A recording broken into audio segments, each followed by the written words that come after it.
Well, time to finally get this monkey off my back.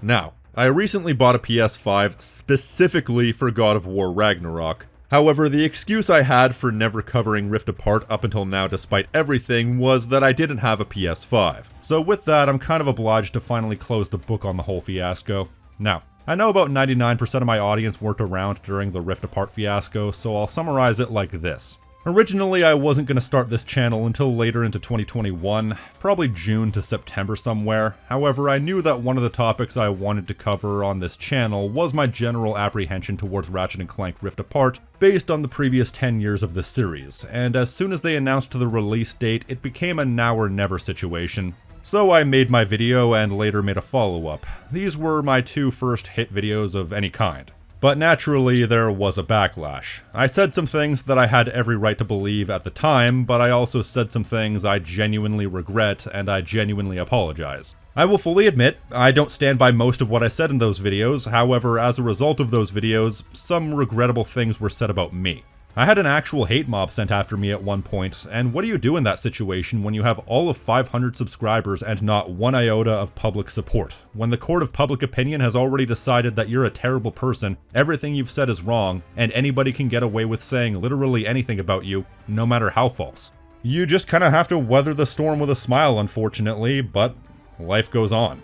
So it was an absolute fiasco in every sense of the word, hence the Rift Apart fiasco. But I'm not gonna lie, it kind of broke my heart that there could be such a negative response to something as simple as airing my grievances with something that special to me. Well, special at the time anyway. So just for the sake of wiping my hands clean, I figured I might as well cover this game in some way. So how did Rift Apart turn out? Yeah, it's pretty good. In the grand scope of Ratchet and Clank, it's certainly one of them. Kind of the most anticlimactic result, really. In fact, the anticlimactic result of this game basically being good kind of plays into a theory I have.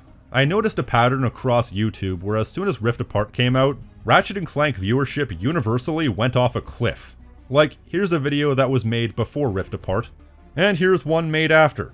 I think what happened was that when 2016 came out, it was well received at the time, but slowly became a divisive topic. So there was an inbuilt contention, and where there's contention, there's controversy, and controversy drives engagement. So 2016 being such a controversial topic made discourse a lot more interesting because one way or the other, everyone had a strong opinion on the topic. Meaning there were a lot of interesting videos made at the time that got a lot of viewership because people were interested and engaged in the debate. That engagement was further driven by the mystery of whether or not Rift Apart would be more of the same. Ratchet and Clank as a topic became an interesting topic, without needing anything to bolster it. But now that everyone's on the same page outside of a fringe minority, there's nothing driving contention, so there's nothing driving engagement. Most people collectively agreed the game was good and that was that, so collectively there was no desire to click on the next Ratchet and Clank video knowing there's nothing to feel strongly about. When I say this was the most anticlimactic result, I don't say that idly. As far as the 2016 game, I heard from a source with connections to Insomniac, but take this with a grain of salt, that a lot of the issues that people had with Ratchet 2016 were actually things that the developers agreed with, so it seems they made a concerted effort to try and correct course, so to speak. There was even one particular line that was pointed out as a deliberate dig at Ratchet 2016. What are you doing? Improvising. What are you doing? Improvising. As a matter of fact, I'd say at least 40% of my apprehension for Rift Apart was a direct result of Ratchet 2016 because that game was just yikes. But also an unsung part of my apprehension was Life of Pi, which was a TV pilot that was released around the same time as Rift Apart, and that was a double yikes with extra cheese. I didn't mention this at the time because I didn't feel it was very relevant, but it actually was very relevant looking back. It wasn't made by Insomniac, but it kind of communicated to me what I felt was the general tone and writing style that people have come to associate and expect from the series, and that left me very concerned. Perception is reality and all that. Although it was pointed out to me much later that this was a TV pilot that was actually made in 2016, specifically in the event of the movie being a success, but it flopped, so the pilot was scrapped and was only released in 2021. You can tell when it was made because it's branded under PlayStation Originals, which only existed from 2015 to 2016, and the brand was later revived in 2019 as PlayStation Productions. If I'd have known any of that, this fiasco could have been avoided because a 5-year-old TV pilot by the same people who completely missed the mark before is a lot less relevant than a brand new TV pilot released around the same time as a major entry to the series. So most of what made me apprehensive was either attempting to be addressed or irrelevant in the grand scheme of things. Now, enough stalling onto the game. The most fresh thing here, surprisingly, is actually the story. I had a lot of consternation for how this narrative was going to play out, because we had like 5 games in a row that were massive disappointments in that regard, and despite coming to what felt like a resolution in 2010, the series still decided to putter along for several sequels afterward. Comparisons to Mario were unhelpful because not all series are created equally, and not every series has the staying power to have infinite sequels. Ratchet and Clank is an ongoing series with a much greater focus on characters and character progression, so it only highlighted just how repetitive the characters were getting. Wheeling out Dr. Nefarious every 5 minutes, the never-ending plot with the Dimensionator, the fact that Clank and Ratchet have developed pretty well as much as they ever realistically could, so they really started to feel stale. The fact that it's an ongoing story that just refused to end. But Rift Apart does pretty much the best thing you can do with all that is to say acknowledge it and play with it. They acknowledge the time gap between games, they acknowledge the fact that Nefarious is a pushover, and they do pretty much the last fresh thing you could do with the characters of Ratchet and Clank. Separate them and put them with equivalent but distinctive characters. They get separated in another dimension courtesy of Dr. Nefarious using the Dimensionator and then the Dimensionator breaking. Clank ends up with that universe's Ratchet, Rivet, and Ratchet ends up with an alternate version of Clank, Kit. So you're able to use the differences between the different dimensional characters for unique character interactions and growth, while also maintaining a level of familiarity. A story based entirely around comparing and contrasting, if you will, in such a way as to present the you don't know what you got till it's gone theming in a different way to how they did in A Crack in Time. It's a solid foundation, and for the most part they do a good job with it, at least until the halfway mark when Ratchet and Clank are reunited and Rivet and Kit end up together. Not like that. So the Ratchet and Clank dynamic ends up being more of the same, with the only differentiating factor being all the ways this dimension differs from their own. All the interesting character work happens with Rivet and Kit. Part of me was afraid that they were going to make Ratchet a bumbling goof in favor of a far more capable dimensional counterpart. However, the portrayals were thankfully even-handed. Ratchet and Rivet are shown to be equally capable, however, because this is obviously more Rivet's story than Ratchet's, she does get more time to shine, which I think was the ideal. Because this is the character who's fresh and interesting, so you don't want to harm the established cast for her sake, but you also want to take advantage of the freshness. Rivet was of course an immediate fan favorite from the moment she was revealed, literally before we even knew what her name was. Makes sense, she's cute as a button, so half the fanbase could do that weird starry-eyed anime thing over how cute she is, and the other half of the fanbase... Well, I'm not gonna say it because I don't want to get this video demonetized, but you know what I'm thinking. But whatever non-diegetic elements exist doesn't change the fact that she's a solid character. They make a big thing about her being a loner, and as such doesn't know how to communicate with people properly. Her heart's in the right place, but her mouth can't communicate it. She's charmingly awkward, but also battle-weary from years of being in a struggling resistance, but she's also short-tempered at times. When it was revealed that Kit was actually the one who accidentally blew Rivet's arm off, she goes off on Kit in a very believable way. Well, maybe you could be. If you'd stopped to help me that night instead of running away, things could have been different. Or if you just told the truth, maybe... Why do none of you understand? I am broken. I will always be broken. I was expecting a quick I forgive you scene, but they go at each other, and I found the interpersonal conflict rather refreshing for the series, especially after Ratchet 2016. It's funny, the whole metal arm thing was something I completely missed during the pre-release, and I was thinking, yeah, that's a neat little visual indicator of the heightened stakes in this dimension, but then they revealed Kit to be the culprit, and on one hand, it meant that it suddenly wasn't about the raised stakes, but rather a mistake, but on the other hand, I think it was better that way because of the drama it provided. And Kit might actually be my personal favorite character in the entire game. Formerly a warbot, she became ashamed of her destructive nature after injuring who would turn out to be Rivet and ran away to become a monk of Savali. As such, she's depressed, pessimistic, apprehensive, and insists on being a loner out of fear of what she might do, and insists that she's not a good partner. She's a character with real layers to her, and seeing her open up to the idea of a partnership even after all her past misdeeds is very compelling. Another surprising character to me was Emperor Nefarious. As somebody who grew very tired of Dr. Nefarious being inserted into everything regardless of necessity, I was dreading the idea of having two of them, because Dr. Nefarious is like the Daleks in Doctor Who. They were great, and then they were overused, and now they're just trite.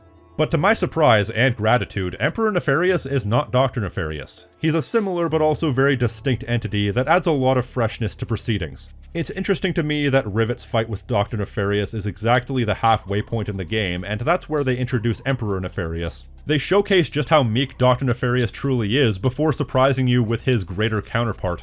And yeah, I think he is a truly menacing villain, and his entire portion of the story feels like the first time that Ratchet and Clank has had actual stakes in well over a decade. This is the first time that Ratchet and Clank have felt like underdogs, I'd argue, since Deadlocked. At first it didn't feel like that. For the first half of the story until Ratchet and Rivet meet for the first time, it feels like standard fare, and then they pull a fast one on you. There are plenty more characters and dimensional counterparts, but those are the main ones. So yeah, I think the story is actually surprisingly fresh and interesting. Although comparisons to Phineas and Ferb across the second dimension were hilarious, and now every single fictional media is doing the multi-dimensional thing. I remember watching the trailer for Sonic Prime or whatever, and I distinctly remember thinking to myself, yeah, I've seen this all before. As for the gameplay, what do you want me to say? It's Ratchet and Clank. I'm gonna ask you a couple of questions, and if the answer is yes, then you'll probably like this gameplay and I don't need to tell you that you'll like it. Have you played any previous Ratchet and Clank? If the answer is no, have you played any of these other 4 franchises? If the answer is no, then I wonder how the hell you found this video. There's definitely enough fresh ideas here to justify a sequel, and it manages to fit these fresh mechanics in while also still maintaining the gameplay that you come to the franchise for. If you like Ratchet and Clank, you'll like this game, there's no doubt about it. But as far as newsworthy headlines, that's right up there with Man Kicks Ball.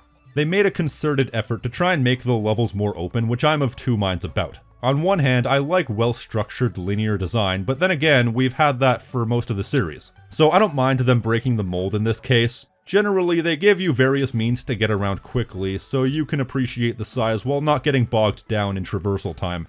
Plus, the openness gives way to stunt paths and organic traversal that wasn't really there before. I'm glad that it's not in every level, but when it's there, it's certainly utilized well. They also have different armors you can collect. It's funny, during my follow-up on this game, I actually cut a portion of the video where I discussed how much I like that they brought back different armors, which was supposed to play alongside my lamenting of their reuse of the Tools of Destruction design, but I cut it because that video was already 38 minutes. There were other portions I should have cut and have since been cut, but that's one of the primary criticisms I got for the video, and I acknowledge that that was my fault for cutting a necessary portion of the video. The different armors are sometimes purely cosmetic, but some of them will also give you minor bonuses, but I would honestly have been fine if they were purely cosmetic. That's all they really needed to be because they look cool and get us away from the tiresome formula of visual design. Hello Marauder costume. Yes please. The fact that they are sometimes more than just being cosmetics is just the cherry on top, and that's greatly appreciated. The rest of the game comes across as almost a greatest hits collection of ideas from throughout the series. You have dimension hopping, which functions identically to the time hopping from A Crack in Time, and from that game you also get rocket boots and a temporal clank minigame. The glitch minigame functions very similarly to the giant spider-like bot from Deadlocked. You have Thugs for Less back, although now they're just called Goons for Less, a rename happening for reasons I could not tell you. They emphasize platforming in a way they haven't done since the very first game. You have the magnet boot traversal thing from Into the Nexus, and of course they brought back Dr. Nefarious, but that barely counts anymore. That's the free mark in the middle of the bingo card at this point. The core moment-to-moment gameplay is spiced up by giving you a glove that allows you to quick dash and wall run. You can also grapple to rifts during combat to get around the battlefield quicker, but those were only there a handful of times, and they were a bit fiddly to use because you need to line yourself up with them and get within range, and usually you could get the same effect by quick dashing a few times, meaning I got plenty of use out of the quick dash and not the rifts. The wall running thankfully added a dimension to the platforming gameplay that made for some interesting and fun challenges. As for the weapon selection, there are certainly a lot of ideas on display, but I found that there were far too many weapons that relied on gimmicks. Like the ricochet, where you kept having to click the fire button to have it bounce between enemies. Then you had the various gloves that shot things in inefficient ways. Then that one shield that acted as a short-range shotgun type weapon, which I used less often than the pause button. Whatever happened to solid weapon archetypes that just feel good to use? There is some of that, don't get me wrong, but I found that in many combat scenarios I actually ran out of ammo for my go-to weapons, although that might have also had something to do with the fact that most of these enemies are absolute bullet sponges. But for all my nitpicks, this is still very much Ratchet and Clank gameplay to the very core. So I need to stress, if you enjoyed Ratchet and Clank before, you'll enjoy it now. But you don't need me to tell you that, because if you enjoy Ratchet and Clank, you've already bought this game and played it 7 times, so it's a wonder if my opinion even matters at this point. So let's just cut to the chase. Throughout the story, you get the sense that Dr. Nefarious is sick of playing second fiddle to his dimensional counterpart, and that comes to a head when Emperor Nefarious invades Dr. Nefarious's dimension and starts with Megalopolis. Because Dr. Nefarious is taken aback by his own dimension and soon to be every dimension being subjugated. And this leads to one of the better boss fights in the series. A multi-stage fight against Emperor Nefarious in his giant robot where you cut back and forth between Ratchet and Rivet, but then in the end it's Rivet's fight. So her and Kit, who make up at the 11th hour, work together in order to take down Nefarious and his armies. And just when Nefarious is about to lose his mind and tear apart the dimensions out of sheer pettiness, Pow! Right in the kitchen! And with that, Emperor Nefarious is defeated and even Dr. Nefarious himself gets a little closure. Please! We can win this together! What do you know about winning?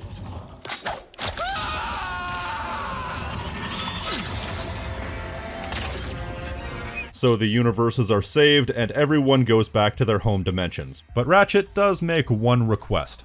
Well, how would you two feel about making a pit stop on the way? Where are we headed? I think you know. Which means they're finally gonna see the other Lombaxes. And I'm gonna say something about this that many people are not gonna like, and I'll probably get shit for even suggesting it. If they were ever gonna end Ratchet and Clank, this is about as good an ending as they could ever hope for at this point. You see, sci-fi is all about the wonder of exploration and the great unknown. So it's a very sci-fi-like trope to end in such a way where the main relevant plot is concluded, but with the assurance that the adventure continues elsewhere. Star Trek VI is probably the most famous example of this. Course heading, Captain.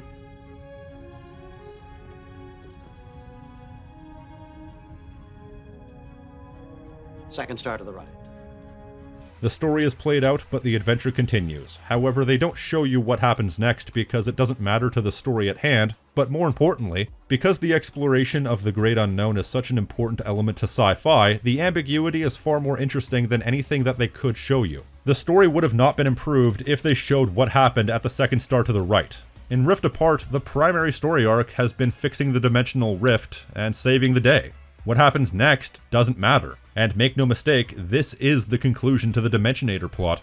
If they wanted to show us what happened next, they would have literally no reason not to except for the fact that the ambiguity is more interesting. So if I were a betting man, I'd say the series has 2 potential futures, both of which meaning the end of Ratchet and Clank. The first possibility is that this is it, the series is just done, and the second possibility is that this game was intended as a torch passing to Rivet and Kit, so that they can continue the series while also retiring Ratchet and Clank as characters, as that stone has been thoroughly bled dry. But at this point, I would prefer if they just ended it. There's definitely places you could take the story with a new set of protagonists, but if Rift Apart has taught me anything, there's nothing new they can do with the gameplay, as this game was mostly just a series of ideas from previous games. People are generally hardwired to not like their favorite things ending, but if this is the end for Ratchet and Clank, I'm open to it because personally, I'm perfectly fine with things ending rather than going on forever. And considering that Insomniac has basically become the de facto developer for great Marvel games, they don't really need Ratchet and Clank in the same way that Epic Games doesn't need to make Jazz Jackrabbit sequels anymore. Which brings me to a larger discussion that's been on my mind for a while. I need to address the elephant in the room. Now, those of you who have been around since the beginning of this channel may have noticed a shift in the subject matter that I cover. Of the first 10 videos I made, at least of those that I count, Dave the Barbarian is non-canon to me at this point, but of those first 10 videos, 8 were on the topic of 3D platformer franchises. But ever since then, my coverage of the platformer genre hasn't all but died, it's just straight up died. Here's the thing. I think the internet has an aversion towards change. I still get shit for killing my old channel, despite the fact that I just didn't want to do it anymore and nothing was gonna change that. But that's the thing, I'm not afraid of change. As a matter of fact, I actively welcome it.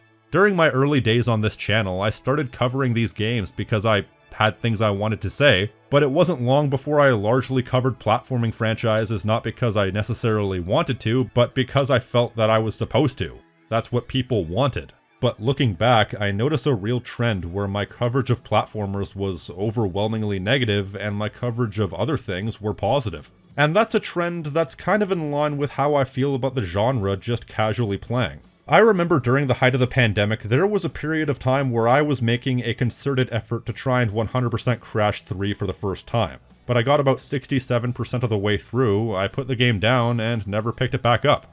Looking back, I realize I just lost interest in it. And that's kind of a universal thing with the platformer genre generally. Over the past few years, I've just completely lost any sort of interest I had in the 3D platformer genre when it was once basically the only genre I played. Even while I was covering them, I realize in hindsight my interest was vastly lower than it was even the previous year, and that interest has only dwindled. I've owned Crash 4 almost since it came out, and I literally haven't even put the disc in yet. But in the same period of time, I've discovered a new love for a lot of things. I rediscovered my love for God of War, for Max Payne, for Just Cause, for Grand Theft Auto. I picked up Twisted Metal Black on PS4 on a whim back in 2020 and fell in love with the franchise. I grew a liking for The Last of Us despite online discourse for that franchise being more toxic than arsenic. I found a passion for Mortal Kombat despite previously not being into one-on-one fighters. The point is, the passing of the tides made me lose interest in something that I once loved in favor of new things that I now love. And it's reinvigorated my creative interest in gaming because suddenly I have a lot of fresh things that I'm passionately into, and it's made me more eager to experiment and try things that I never thought to try before. You see, the reason why I brought up the whole 5 franchises thing earlier is because I've noticed a lot that people who are interested in these 5 franchises are only really interested in these 5 franchises on average. And I fell into that trap for a while, but that's just so boring to me. The idea of only being interested in a handful of things. It's like listening to the same 5 songs over and over when there's a whole world of music out there and there's a whole world of games out there, each with their own unique stories to tell and concepts to show. I'm not afraid of change, and I'm not afraid of new experiences. And that's what I'm looking for right now, not to wallow in a comfort zone that I've long since lost interest in, cause that bores me. On the topic of music, one of my favorite songs over the past while is a song by Pyramaze called The Time Traveler. It's an 11-minute epic which features all 3 of the band's singers, past and present. It's half song, half story about a child of the 3rd dimension portrayed by Toria Hiroi attempting to take control of time itself and change it for the better, but is stopped by the Keeper of Time portrayed by Matt Barlow, who believes in letting history play out as it's destined to, and they're both met by the spirit of what could have been, portrayed by the criminally underrated Lance King. He's the embodiment of lost history, of everything that could have happened but was never allowed to happen. And once they convince the Keeper of Time the benefit of subverting destiny, together they form a unity to which they can create a better timeline. That, I feel, is the right attitude to have. The way things have always been is not necessarily how things should be. Only through the willingness to change can things truly become better. So if you're a fan of 3D platformers, particularly PlayStation platformers, it is what it is. But unfortunately, the 3D platformer genre just doesn't get my creative juices flowing anymore, nor do they really entertain me anymore. And I don't want to cover anything I'm not interested in, because then it'll be boring and obligatory. So consider this, likely, because never say never, the last video I will ever make specifically dedicated to anything 3D PlayStation platformer related. I specify PlayStation platformer because the indie scene has surprised me creatively. A Hat in Time, for example. That's a case where new and interesting things are still being done because they're taking a different approach to how the genre has been known traditionally. Platformers as I knew them growing up amount to a small pool of franchises that are either stagnant, or they've been dead for so long that my interest has long since faded because there are no new experiences and therefore nothing to get excited about. Either way, it's not creatively fulfilling anymore. And you know, I would say I'm sorry, but I'm not sorry, because I am to be the way I am, and I shouldn't expect to be anything else. You can't buy passion. It's serendipitous that this video is coming out when it is. I just so happened to have a free week in December that I could slot this video into, but this video also just so happens to be coinciding with the week of my 26th birthday. And if there's one thing my time on this earth has taught me, it's that nobody should be shackled to expectation. The only you that you should be is the you that you want to be, not the you that people expect you to be. Unless you're hurting people that don't want to be hurt, in which case, seek help. Otherwise, live life the way you want to. I hope that's the lesson everyone takes from this video. With that said, I've been the King of Snark Style right here on Tactical Bacon Productions, and if you like what I do and want to support the channel, please consider pledging to my Patreon for unique perks and rewards like these people here.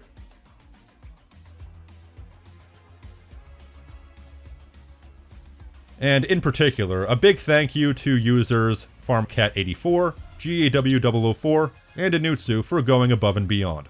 And if you want to support my channel for free, please consider liking this video, subscribing, hitting the notification icon so you're always up to date on what I'm doing, and leave a comment telling me what you think. Otherwise than that, I will see you next time. Peace!